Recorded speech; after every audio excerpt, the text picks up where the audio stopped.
ನೋಡ್ರಿ, ಅವರು ಗುತ್ತಿಗೆದಾರರು ಸಂಘದವ್ರಿಗೆ ಏನೇನು ಟೈಮಲ್ಲಿ ಏನೇನು ಮಾತಾಡ್ತಾರೋ ಗೊತ್ತಿಲ್ಲ ನನಗೆ. ನನ್ನ ಹತ್ರ ಅಂತೂ ಯಾರು ಬಂದಿಲ್ಲ. ನನ್ನ ಹತ್ರ ಬಂದಾಗೆಲ್ಲ ನಾನು ಅನೇಕ ಪ್ರಾಬ್ಲಮ್ಸ್ ಅವ್ರದೆಲ್ಲ ಅಟೆಂಡ್ ಮಾಡಿದ್ದೀನಿ. ರಾಜ್ಯದ ತೆರಿಗೆ ಹಣನ ಜಾಹೀರಾತುಗಳು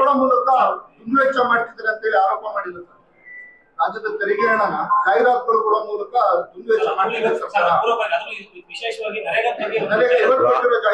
ತಪ್ಪೇನಿದೆ? ನಮ್ಮ ನರೇಗಾ ಜನರಿಗೆ ಯಾವ ರೀತಿ ಮನವರಿಕೆ ಆಗ್ತಿತ್ತು, ಯಾವ ರೀತಿ ಈಗ ಬಂದು ದುರುಪಯೋಗ ಆಗ್ತಿದೆ ಅಂತ ನಮ್ದೇ ಆದಂತ ಶೈಲಿಯಲ್ಲಿ ನಾವು ಮಾಡ್ತೀವಪ್ಪ. ಈಗ ನಾನು ರಂಗೋಲಿ ಸ್ಪರ್ಧೆಯಲ್ಲಿ ಓಡಾಡ್ತಿದ್ದೆ.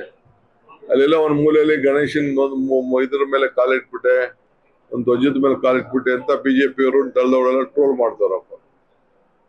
ಅದಕ್ಕೂ ₹1 2 ಖರ್ಚಾಗಿರ್ತದಲ್ಲ ಅವ್ರ ಟ್ರೋಲ್ಗೆ, ಅವ್ರ ಪಾರ್ಟಿಯವ್ರಿಗೆ. ಒಬ್ಬೊಬ್ಬರು ಒಂದು ವಿಚಾರದಲ್ಲಿ ಪ್ರಚಾರ ಮಾಡ್ಕೊಳ್ತಾರೆ. ಖಂಡಿತ ನರೇಗಾ ವಿಚಾರದಲ್ಲಿ ನಮ್ಮ ಹೋರಾಟ ಮುಂದುವರಿತದೆ. ರೈತರ ಹೋರಾಟ ಯಾವ ರೀತಿ ವಾಪಸ್ ತೆಗೆದುಕೊಂಡ್ರು ಆ ರೀತಿ ತೆಗೆದುಕೊಳ್ಬೇಕು. 6,000 7,000 ಕೋಟಿ ರೂಪಾಯಿ ಹಣ ನರೇಗಾದಲ್ಲಿ ಕೇಂದ್ರ ಸರ್ಕಾರದಿಂದ ಬರ್ತಿತ್ತು. ನಾವೆಲ್ಲ ಉದ್ಯೋಗದ ಹಕ್ಕು ಪ್ರತಿಯೊಬ್ಬರು ಕೂಡ ಇತ್ತು. ಪಂಚಾಯಿತಿಗಳಲ್ಲಿ ಯಾರು ಬೇಕಾದ್ರೂ ಅರ್ಜಿ ಕೊಟ್ಬಿಟ್ಟು ಉದ್ಯೋಗ ಏನ್ ಬೇಕು ಅಂತೇಳಿ ತೀರ್ಮಾನ ಮಾಡ್ಕೊಳ್ಳೋಂತ ಶಕ್ತಿ ಇತ್ತು. ಪಂಚಾಯತಿ ಸದಸ್ಯರು ಕೂತ್ಕೊಂಡು ಆ ಪಂಚಾಯತಿಲಿ ಎಷ್ಟು ಉದ್ಯೋಗಿದಾರ ಇವರು ನೌಕರರಿದ್ದಾರೆ, ನರೇಗಾ ನೌಕರು, ಅವ್ರನ್ನ ಒಳಗೊಂಡಂತೆ ಏನೇನು ಕೆಲಸ ತಗೋಬೇಕು ಅಂತೇಳಿ ಪಂಚಾಯತಿಯ ಸದಸ್ಯರುಗಳು ತೀರ್ಮಾನ ಮಾಡ್ತಿದ್ರು. ಆ ಪಂಚಾಯತಿ ಸದಸ್ಯರ ಹಕ್ಕನ್ನ ಕಿತ್ಕೊಂಡಿದ್ದಾರೆ. ಇವತ್ತು ದೆಹಲಿಯಿಂದ ತೀರ್ಮಾನ ಮಾಡ್ತೀವಿ ಅಂತ ಹೇಳಿದ್ದಾರೆ, ಸ್ಯಾಟಲೈಟ್ ಮುಖಾಂತರ. ಆಮೇಲೆ ನಾವು ತನ್ನ ಸ್ವಂತ ಜಮೀನಲ್ಲಿ ನಮ್ಮ ಮನ್ರೇಗಾ ನಿಮ್ಮ ಸ್ವಂತ ಜಮೀನಲ್ಲೇ ನಿಮ್ಮ ಅಡಕೆ ತೋಟದಲ್ಲೋ ಇಲ್ಲ ನಿಮ್ ಜಮೀನ್ ಮಟ್ಟ ಮಾಡ್ಕೊಳ್ಳೋ ವಿಚಾರ ಇರ್ಬೋದು, ತೆಂಗಿನ ತೋಟ ಇರ್ಬೋದು, ಎಲ್ಲಾ ಕಡೆನೂ ಅವ್ರ ಜಮೀನಲ್ಲೇ ಕೂಲಿ ಮಾಡ್ಕೊಳ್ಳೋಕೆ ಕೂಡ ಅವಕಾಶ ಇತ್ತು. ಇಲ್ಲ ಆಶ್ರಯ ಮನೆ ಕಟ್ಟುವಾಗ, ಇಲ್ಲ ಇಂಗು ಗುಂಡಿ ಕಟ್ಟುವಾಗ, ಜಮೀನ್ ಮಟ್ಟ ಮಾಡ್ಕೊಳ್ಳುವಾಗ, ಕಟ್ಗೆ ನಮ್ಮ ದನಿನ ಕೊಟ್ಟಿಗೆ ಕಟ್ಟುವಾಗ, ನನ್ನ ಕ್ಷೇತ್ರದಲ್ಲಿ ಸುಮಾರು 54,000ಕ್ಕೂ ಹೆಚ್ಚು ದನಿನ ಕೊಟ್ಟಿಗೆ ನಾನು ಕಟ್ಟಿಸಿದ್ದೀನಿ. ಒಂದು ವರ್ಷ 200 ಕೋಟಿ 250 ಕೋಟಿ ಎಲ್ಲ ಖರ್ಚು ಮಾಡಿದ್ದೀನಿ. 106 ಚೆಕ್ ಡ್ಯಾಮ್ ಮಾಡಿದ್ದೀನಿ. ಏನೋ ಡಿ ಕೆ ಶಿವಕುಮಾರ್ ಏನೋ ಹೊಡೆದ್ಬಿಟ್ಟವನ್ನ ಅನ್ಬಿಟ್ಟು ಡೆಲ್ಲಿಯಿಂದ ಟೀಮ್ ಎಲ್ಲ ಬಂದಿತ್ತು. ಇನ್ವೆಸ್ಟಿಗೇಷನ್ ಮಾಡಿ ಕೊನೆಗೆ ನಮ್ಮ ಈಶ್ವರಪ್ಪನವರೇ ಕೊನೆಗೆ ರೆಕಮೆಂಡೇಶನ್ ಮಾಡಬೇಕಾದ ಪರಿಸ್ಥಿತಿ ಬಂತು. ಅವರೇ ರೆಕಮೆಂಡೇಶನ್ ಮಾಡಿ ನಮ್ಮ ತಾಲೂಕ್ ಪಂಚಾಯತಿ ಅಧ್ಯಕ್ಷರಿಗೆ ಕರೆಸಿದ್ದು ದೆಹಲಿಯಲ್ಲಿ. ಅವರು RDPR ಮಿನಿಸ್ಟರ್ ಇದ್ರು. ದೆಹಲಿಯಲ್ಲಿ ಫಸ್ಟ್ ಪ್ರೈಸ್ ಕೊಟ್ಟರು ಇಡೀ ದೇಶಕ್ಕೆ. ಹಂಗೆ ನಮ್ಮ ಪಂಚಾಯತಿಗಳೆಲ್ಲ ಕೆಲಸ ಮಾಡ್ತಾ ಇತ್ತು. ಇವತ್ತು ಅದನ್ನ ಮುಚ್ಚಿಬಿಟ್ಟಿದ್ದಾರೆ. ಯಾವ ಬಿಜೆಪಿ ಗೌರ್ಮೆಂಟ್ ಅವರು ಅದನ್ನ ಅನುಷ್ಠಾನಕ್ಕೆ ತರಲಿಕ್ಕೆ ಸಾಧ್ಯ ಇಲ್ಲ.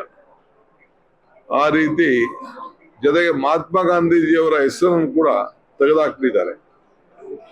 ಮಹಾತ್ಮ ಗಾಂಧಿ ಹೆಸರು ತೆಗೆದುಹಾಕ್ದವ್ರು ತಿರ್ಗಾ ಮಹಾತ್ಮ ಗಾಂಧೀಜಿ ಸ್ಟ್ಯಾಚ್ಯೂ ಎದುರುಗಡೆ ನೆನ್ನೆ ಕೂತ್ಕೊಂಡು ಧರಣ ಮಾಡಿದ್ದಾರೆ. ಆ ನೈತಿಕತೆಯನ್ನ ಬಿಜೆಪಿಯವರು ಜನತಾ ದಳದವರು ಕಳ್ಕೊಂಡಿದ್ದಾರೆ. ನಾವು ಇವತ್ತು ಸ್ಪೆಷಲ್ ಸೆಷನ್ ಕರೆದಿರೋದೇ ಇದ್ರ ಬಗ್ಗೆ ನಾವು ಚರ್ಚೆ ಮಾಡಿ, ಸಾಧಕ ಬಾಧಕಗಳನ್ನು ಚರ್ಚೆ ಮಾಡಿ, ನಾವು ವಿರೋಧ ವ್ಯಕ್ತಪಡಿಸಿ, ನಾವು ಸೆಂಟ್ರಲ್ ಗೌರ್ಮೆಂಟ್ಗೆ ನಾವು ಇದನ್ನ ವಿಡ್ರಾ ಮಾಡ್ಕೊಳ್ಬೇಕು ಅಂತೇಳಿ ಅಸೆಂಬ್ಲಿಯಲ್ಲಿ ರೆಸೊಲ್ಯೂಷನ್ ಪಾಸ್ ಮಾಡಿ ನಾವು ಕಳಿಸ್ಕೊಡ್ತೇವೆ. ಇದಲ್ಲದೆ ನಿನ್ನೆ ನಮ್ಮ ಪಕ್ಷದಿಂದ ನಮ್ಮ ಮುಖ್ಯಮಂತ್ರಿಗಳು ಕೂಡ ಒಂದು ನಿರ್ಣಯ ಮಾಡಿ ಕೊಟ್ಟಿದ್ದೇವೆ. ಎಲ್ಲ ಗ್ರಾಮ ಪಂಚಾಯತಿಗಳ ಹೆಸರನ್ನ ಮಹಾತ್ಮ ಗಾಂಧೀಜಿಯವರ ಹೆಸರಿನಲ್ಲಿ ಇಟ್ಟು ಆ ಊರಿನ ಹೆಸರು ಪಕ್ಕನ ನೀವು ಬರಿಬೇಕು ಅಂತೇಳಿ, ಅವ್ರ ಹೆಸರು ನಾಮಕರಣ ಮಾಡಬೇಕು ಅಂತೇಳಿ ನಾವು ಮನವಿ ಮಾಡಿದ್ದೇವೆ. ಅದಕ್ಕೆ OP ಮುಖ್ಯಮಂತ್ರಿಗಳು ಕೂಡ ಘೋಷಣೆಯನ್ನ ಮಾಡಿದ್ದಾರೆ. ಡೆಪ್ಟಿ CM ಇರ್ಬೋದು, ಬಟ್ ಪಕ್ಷದ ಅಧ್ಯಕ್ಷ ಆಗಿದ್ದರಿಂದ ಪಕ್ಷದ ತೀರ್ಮಾನವನ್ನು ಅವರಿಗೆ ನಾವು ತಿಳಿಸಿದ್ದೇವೆ. ಈ ರೀತಿ ನರೇಗಾನಲ್ಲಿ ಒಳ್ಳೆ ಕೆಲಸ ಆಗ್ತಾ ಇತ್ತು. ಮುಂದಕ್ಕೆ ಬಹಳ ಕಷ್ಟ ಆಗ್ತದೆ. ಮುಂದಕ್ಕೆ ಬಿಜೆಪಿ ಗೌರ್ಮೆಂಟ್ ಅವ್ರ ಕೈಲೇ ಇದನ್ನ ಮಾಡಕ್ಕೆ ಸಾಧ್ಯ ಇಲ್ಲ. ಆಮೇಲೆ ಹೇಳಿದ್ದಾರೆ ಇದನ್ನ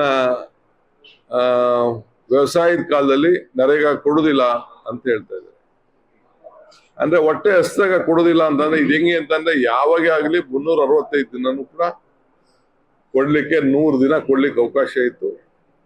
ಇಲ್ಲ ಅಂದ್ರೆ ಇದು ಬಂದಾಗ ಡ್ರಾಫ್ಟ್ ಬಂದಾಗ 150 ದಿನ ಕೊಡಕ್ಕೆ ಅವಕಾಶ ಇತ್ತು. ಅದನ್ನ ಈಗ 150 ದಿನ ಬೇರೆ ದಿನದಲ್ಲಿ 125 ದಿನ ಅಂತ ಹೇಳಿದ್ದಾರೆ. ಅದು ಪ್ರಾಕ್ಟಿಕಲಿ ಅದು ಸಾಧ್ಯ ಇಲ್ಲ. ಸೊ ಆ ಯೋಜನೆಗೆ ಮಂಗಳಾಡಿದ್ದಾರೆ. ಕೊನೆಗೆ ಆ ಯೋಜನೆಗೆ ಒಂದು ದೊಡ್ಡ ಸಮಾಧಿ ಮಾಡ್ದಂಗೆ ಆ ಕೆಲಸವನ್ನ ಮಾಡಿದ್ದಾರೆ. ಚಂದ್ರಬಾಬು ನಾಯ್ಡು ಆದಿಯಾಗಿ ಆ ಪ್ರತಿಭಟನೆಯನ್ನ ಅವರು ವ್ಯಕ್ತಪಡಿಸಿದ್ದಾರೆ.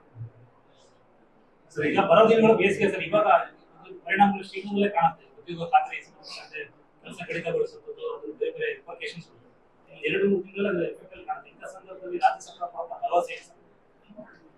ಇಲ್ಲ, ನಾವು ಇದನ್ನ ಚರ್ಚೆ ಮಾಡ್ತೀವಿ. ಸ್ಟೇಟ್ ಗೌರ್ಮೆಂಟ್ ಯಾವ ಕಾರಣಕ್ಕೂ ಹಣನ ಇದನ್ನ ಒದಗಿಸ್ಕೊಡುವಂತ ಪರಿಸ್ಥಿತಿ ಬರುವುದಿಲ್ಲ. ರಾಷ್ಟ್ರ ಸರ್ಕಾರನೇ ಇದಕ್ಕೆ ಭರಿಸ್ಬೇಕು. ಯೋಜನೆ ಈಗ ಮೊನ್ನೆ ನೆಕ್ಸ್ಟ್ ಗೈಡ್ಲೈನ್ಸ್ ಏನೇನು ಕೊಡ್ತಾರೆ ಅಂತ ನೋಡೋಣ. ಈ ಕೊಟ್ಟಿರೋ ಗೈಡೆನ್ಸ್ ಅಲ್ಲಿ ಇದಕ್ಕೆ ಜೀವ ಇಲ್ಲ, ಬದುಕೇ ಸಾಯಿಸ್ಬಿಟ್ಟಿದ್ದಾರೆ. ಮೊದಲು ಮರ್ಡರ್ ಮಾಡಿದ್ರು ಅವ್ರ ಪಾರ್ಟಿಯವರು, ಗಾಂಧೀಜಿಯವರು. ಈಗ ಅವ್ರ ಹೆಸರು ಉಳಿಸಿದ್ದು ನಾವು, ಈಗ ಅದನ್ನೆಲ್ಲ ತೆಗೆದಾಕ್ಬಿಟ್ಟಿದ್ದಾರೆ.